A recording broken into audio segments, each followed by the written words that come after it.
Salut à toute la team rue des joueurs, c'est Léo et aujourd'hui on se retrouve pour une nouvelle vidéo pronostic tennis. Pensez à bien vous abonner à la chaîne YouTube et activer la cloche si ce n'est pas encore fait pour rater aucune vidéo. Et si vous voulez suivre mes pronostics, vous pouvez le faire avec l'opérateur PMU Sport qui propose l'offre suivante. Votre premier pari est remboursé en cash s'il est perdant à hauteur de 100 euros maximum. Pour en profiter, il vous suffit de vous inscrire via le lien qui est dans la description de la vidéo. Ensuite, vous faites votre premier pari. S'il est gagnant, vous remporterez vos gains. Et s'il est perdant, PMU Sport vous rembourse en cash à hauteur de 100 euros maximum. Attention, je le rappelle, les paris sportifs et jeux d'argent sont interdits aux mineurs, doivent rester un plaisir et un loisir, donc misez uniquement en fonction de vos moyens et ce que vous pouvez vous permettre de perdre, très important de le rappeler. Donc cette semaine a lieu le Rolex Paris Master. Les matchs du premier tour ont débuté ce matin. Dans cette vidéo, je vais vous donner mon analyse sur le tableau du tournoi et vous donner mes favoris pour les différents quarts de tableau ainsi que pour la victoire finale. Et en bonus, à la fin de la vidéo, je vous donnerai quelques pronostics que je sens bien pour les matchs de demain avec un combiné doublement de mise. Donc on commence avec le quart de tableau numéro 1. Donc c'est le quart de tableau de Novak Djokovic. Donc c'est difficile de ne pas le mettre parmi les favoris pour le remporter. Il n'a plus joué depuis sa victoire à l'US Open, mis à part un match en Coupe Davis.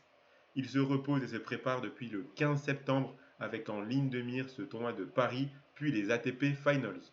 On se souvient que l'année dernière, Djokovic avait perdu en finale de ce tournoi contre Rune. Le Danois est d'ailleurs dans cette même partie de tableau. On pourrait avoir un remake de la finale de l'année dernière en quart, même si je ne suis pas persuadé à 100% que Rune atteigne les quarts de finale. Je ne vois pas en tout cas qui pourrait empêcher le Serbe d'aller en quart de finale. Rune, lui, devra se défaire du vainqueur entre Wawrinka et Dominic Thiem, puis possiblement soit Tyler Fritz, soit Arthur Fils. Honnêtement, je serais très surpris de voir quelqu'un d'autre que Djokovic en demi-finale. Je pense qu'il est d'ores et déjà en quart de finale.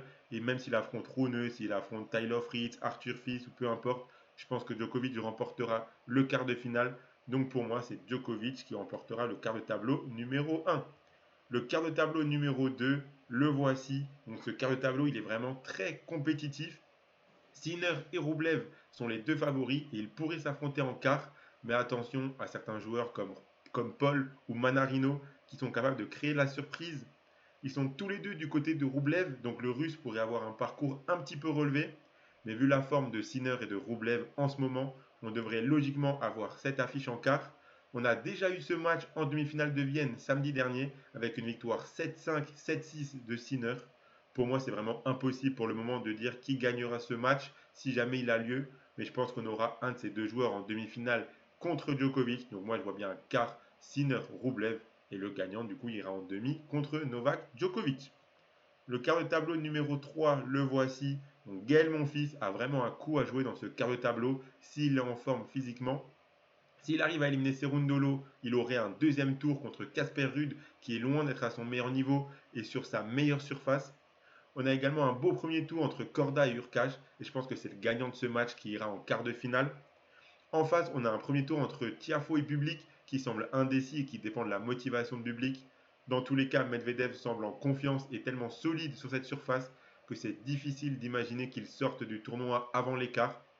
Je pense que le Russe ira en quart de finale et qu'il remportera le match pour se qualifier en demi-finale. Donc moi, je mets une petite pièce, je pense que c'est Medvedev qui remportera le quart de tableau numéro 3.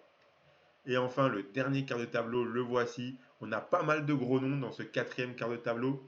Tsitsipas pourrait potentiellement affronter Félix Auger-Aliassime au deuxième tour, le Canadien qui vient de remporter le tournoi de Bâle et qui se relance un petit peu après une saison très compliquée. C'est difficile de savoir qui gagnerait entre deux joueurs inconstants cette année. Hugo Humbert a un coup à jouer car son premier match contre Giron est accessible pour lui. Et ensuite, ce sera sûrement Zverev, donc ce sera un peu plus compliqué mais pas impossible. En face, je vois bien Alcaraz aller tranquillement en quart de finale. Mis à part Kachanov, personne ne semble pouvoir l'embêter. Et Alcaraz devrait avoir le niveau pour se qualifier en demi-finale, peu importe son adversaire en quart. Donc moi je vois bien Alcaraz aller en demi-finale et remporter le quart de tableau numéro 4. Donc si on résume un petit peu tout ça, je vois bien Djokovic remporter le quart de tableau numéro 1. Je vois bien soit Sinner, soit Rublev remporter le quart de tableau numéro 2, car j'imagine les deux joueurs s'affronter en quart de finale. Je vois bien Medvedev remporter le quart de tableau numéro 3 et Alcaraz remporter le quart de tableau numéro 4. Donc on devrait avoir, selon moi, des demi-finales Djokovic contre Sinner ou Rublev et Medvedev contre Alcaraz dans l'autre demi-finale. Et moi, j'imagine bien Djokovic remporter sa demi-finale et Alcaraz remporter sa demi-finale contre Medvedev. Donc moi, j'imagine bien une finale Djokovic-Alcaraz, comme on a eu pas mal de fois cette année dans pas mal de tournois. Ensuite, c'est difficile de savoir qui gagnera, car les affrontements entre ces deux joueurs sont toujours serrés et disputés. Mais en tout cas, si on a vraiment une finale Djokovic-Alcaraz avec ces deux joueurs-là à leur meilleur niveau, ça promet vraiment une très très belle finale en ce Rolex Paris Master pour se mettre en bouche juste avant les ATP Finals.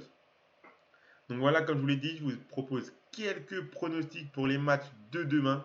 Donc les voici. Donc on commence avec le match entre Altmaier et Arthur Fils. Donc c'est les matchs du premier tour de ce mardi 31 octobre. L'Allemand a vraiment du mal en ce moment, contrairement au Français qui est en pleine confiance.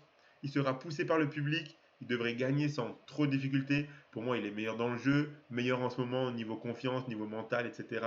Et ben, il est à domicile, donc il sera poussé par le public. En plus, le public français aime beaucoup Arthur Fils, etc. Donc je pense vraiment, il a sorti notamment la semaine dernière un très très bon match contre Tsitsipas. Donc je vois vraiment Arthur Fils réussir à faire un gros match, un gros premier tour et remporter ce match. C'est le côté à 1,20. Dans un combiné, ça peut être intéressant de le mettre. On a un autre match entre Humbert et Giron, donc un autre Français. Il est aussi très en forme, Hugo Humbert. Il retrouve un très bon niveau. Il a enchaîné quart de finale à Pékin, puis quart de finale à Shanghai, et ensuite demi-finale à Bâle la semaine dernière, en ayant battu Giron justement au premier tour. Giron qui réalise une très bonne fin de saison, mais avec le public et le niveau de Humbert, j'ai du mal à imaginer une défaite du Français. Sa victoire, c'est coté à 1,60, il l'a battu la semaine dernière, donc je pense que ça peut se prendre. Et on finit avec mon fils Serundolo, encore un autre Français. Ici, vraiment, tout dépendra du physique de Gaël. Le Français a remporté le tournoi de Stockholm en proposant un très bon niveau. On a pu remarquer que le Durindorf, c'est une surface très appréciée par le Français, mais il a ensuite perdu contre Tiafoe à Vienne, et c'est en grande partie car son physique ne tenait plus. Au premier set, il a vraiment été très solide pour le remporter, mais ensuite il a un petit peu craqué physiquement. L'enchaînement avec Stockholm, ça devenait compliqué. Serundolo, lui, il n'a pas performé durant la tournée asiatique et je ne le vois pas faire grand-chose dans ce tournoi. Donc vraiment, selon moi, tout reposera sur l'état physique de Gaël. S'il est en forme et qu'il peut se battre, il devrait gagner sans trop de soucis. Sa victoire est cotée à 1,42. Donc si vous faites le combiné de ces trois victoires françaises, ça fait un combiné à 2,73. Pour les matchs de demain, je trouve ça plutôt intéressant avec le public, etc., de Bercy qui seront derrière ces trois Français. Je pense vraiment qu'ils peuvent s'imposer. Ils ont tous les trois des premiers tours largement abordables pour eux. Donc ça fait un petit combiné à 213 que je trouve vraiment très intéressant. Donc voilà pour mon analyse du tableau de ce Rolex Paris Master. Pensez à bien vous abonner à la chaîne YouTube et activer la cloche si ce n'est pas encore fait. Vous pouvez également mettre un like à cette vidéo et la partager à vos amis, ça fait toujours plaisir. Et donnez-moi en commentaire votre favori à vous pour la victoire finale de ce tournoi. Je rappelle que les paris sportifs et jeux d'argent sont interdits aux mineurs, doivent rester un plaisir et un loisir. Donc misez uniquement en fonction de vos moyens et ce que vous pouvez vous permettre de perdre, c'est très important de le rappeler. Moi je vous souhaite à toutes et à tous de très bons matchs et je vous dis à la prochaine.